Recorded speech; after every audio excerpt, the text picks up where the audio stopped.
So guys, ito yung ating manok ngayon, no? Nagluluto si tatay para sa high school. So ito na yung ganyang ginagawang method ngayon. So tay, bakit ganyan na yung ginagawa mong method tay? Anong pagkakaiba dyan tay? Masarap. Sa kumpara dati, ano yung ano niyan? Sa kaibahan sa texture ng fried chicken. Ah? Tsada ni siya. Mas maganda. Mas maganda siya. Mas maganda, mas crispy. Hmm. Matagal tanggal ano yung crispy niya. So ito yung kanyang ginagawang ano, yan tubig. Ano to tayo? Mayroon tong ano? Anong meron sa tubig na to tayo? May ice. May ice. Malamig yung tubig na gamit. So yan, malamig na tubig yan tayo. Tapos una, first coat, tapos tubig. Tubig. Pagkatapos, Coating na sa. coating na naman dito sa pangalawang bleeding. So ito tayo, malamig lang na tubig to. Wala tong ibang halo. Wala. Okay. So yan guys, oh. Yan.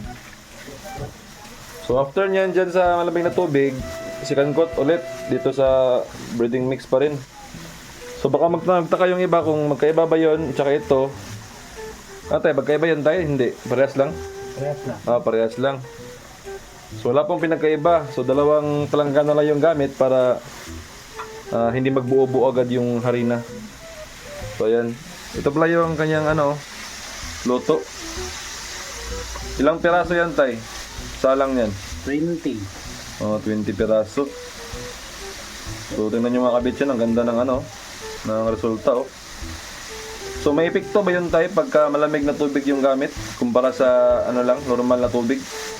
Oo, Mas maganda siya. mas maganda tignan, di ba?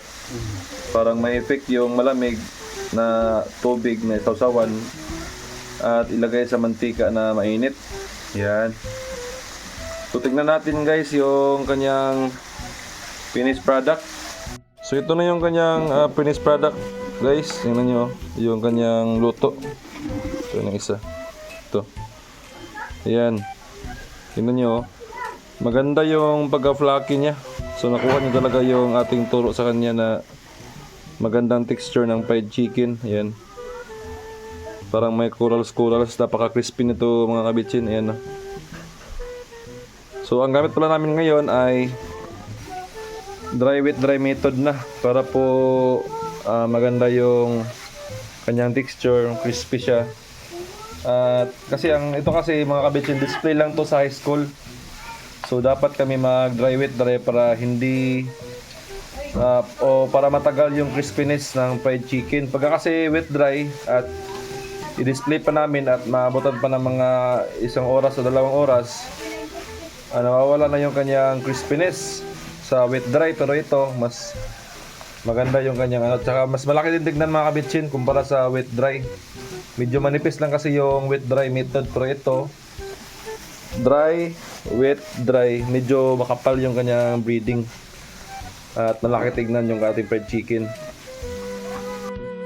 So yun guys, nakita nyo na kung ano yung ating gamit na method. Yun po ang tinatawag na dry with dry method. Bali po sa high school, yun po yung aking ginagawa para po tumagal yung kanyang crispiness at malaki din tignan. Kasi po hindi po siya nagluluto sa high school, bali display lang. Pero sa iba nating pwesto, ang ginagamit naman wet dry. Yung iba naman dry with dry. Ganon po, depende po kasi pagka medyo mahina yung ating pwesto, ang ginagawa ko doon dry with dry kasi nga natitinggap pa ng mga ilang oras bago mabenta. Pero sa isa nating pwesto ay medyo okay naman yung kanyang kita.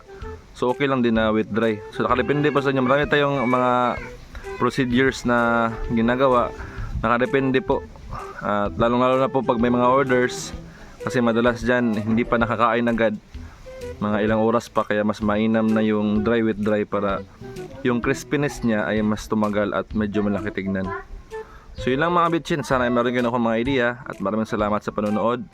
Huwag niyong kalimutan i-like at i-share yung ating video at huwag niyo rin kalimutan i-follow tayo sa ating Facebook page. So yun lang mga bitchin, maraming salamat, bye bye!